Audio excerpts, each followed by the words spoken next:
I moved to the country to escape noise and somehow ended up in a war zone where the front line was my own porch.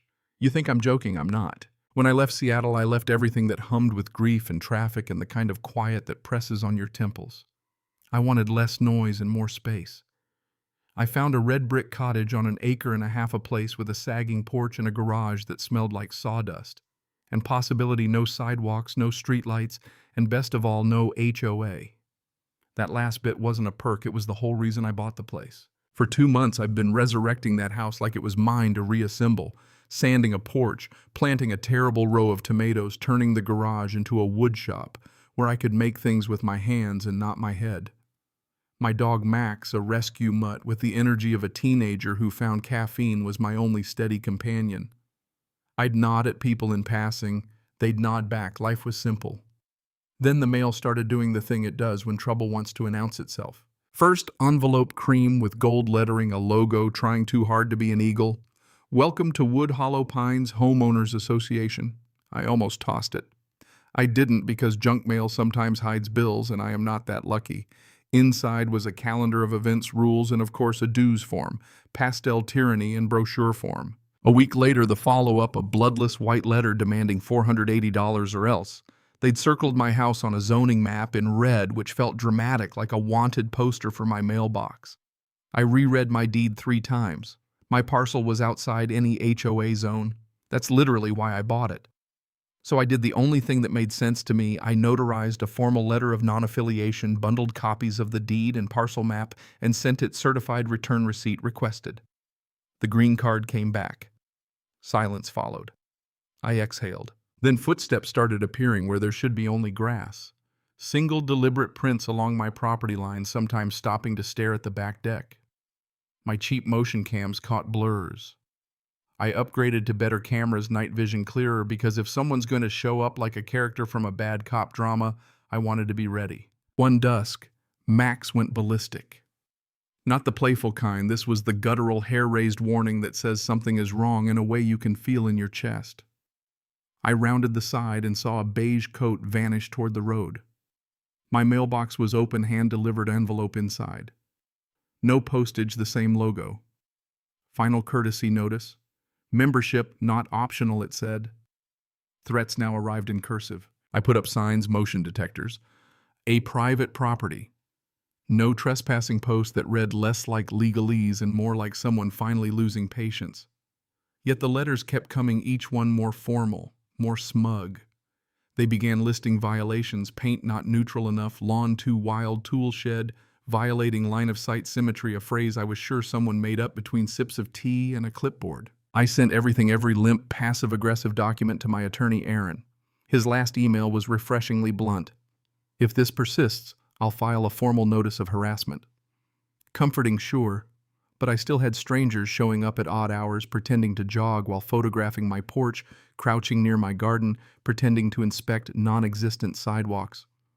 One woman walked up my gravel path and snapped a photo of the porch like she was cataloging sin. I waved. She sprinted off like I'd aimed a shotgun. Then I met Mark, the neighbor 2 blocks over, with a beagle and the tired eyes of someone who knows neighborhood gossip the way sailors know weather. "You're in Karen's sights," he said, like I'd been drafted. He told me she was the HOA president, a woman who'd turned enforcement into a pastime. She walks the neighborhood at night, binder, no flashlight. If she thinks you're in her HOA, she'll treat it like law. I listened, feeling the unease settle like cold water in my stomach. So that's who was behind the letters. Great. I escalated certified non-jurisdiction to their P.O. box, a signed affidavit from my lawyer. No reply. Then someone zip-tied a laminated printout to my mailbox, post community enforcement in progress.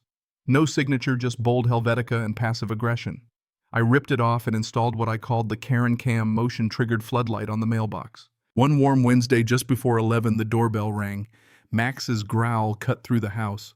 I checked the live feed. There she was, short windbreaker, zipped to the chin hair in 2 perfect buns, clutching a thick folder like a holy relic. She stood in the porch light and rang again, the sound too deliberate to be a mistake. I opened the intercom. "Can I help you?" "Mr. West," she said, smile set like an accusation. "I'm Karen Shipley, president of Wood Hollow Pines HOA.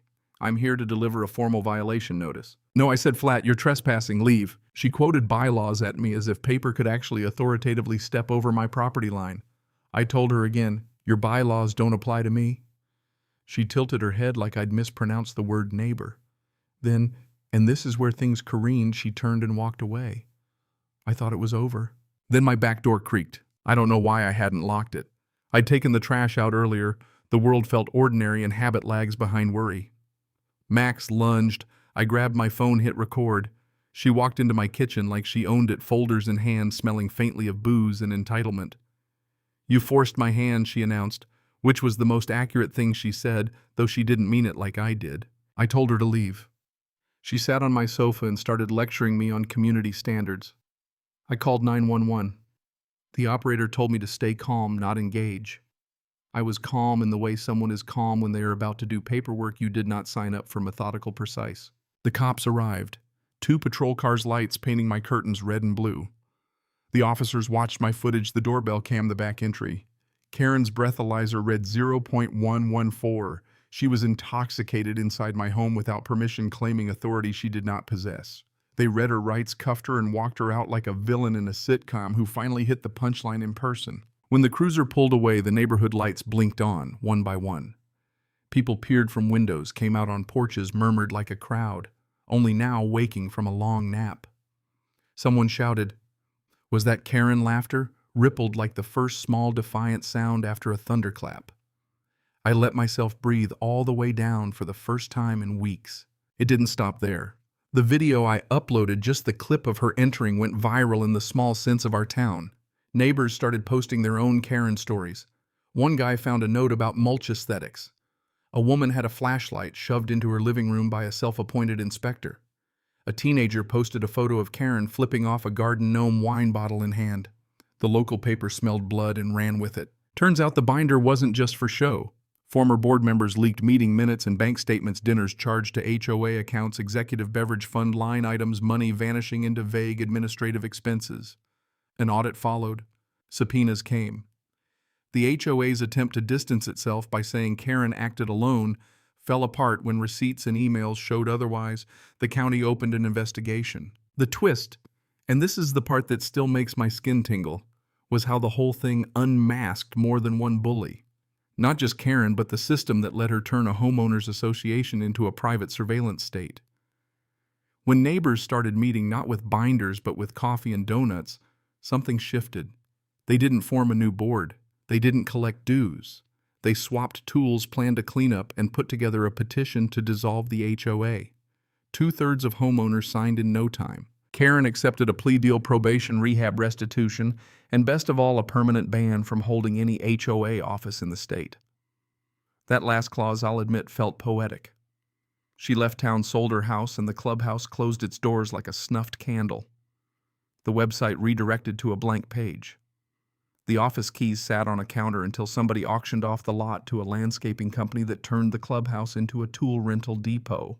I mean, how is that not perfect? In the void, something quietly grew, neighbors cooperating, not commanding. Folks set up a communal shed, organized pothole fixes, shared ladders and advice. No one used the word compliance. No one clipped anyone's lawn. Marta brought lemonade. Louise grilled hot dogs. Valerie created a shared spreadsheet for tools.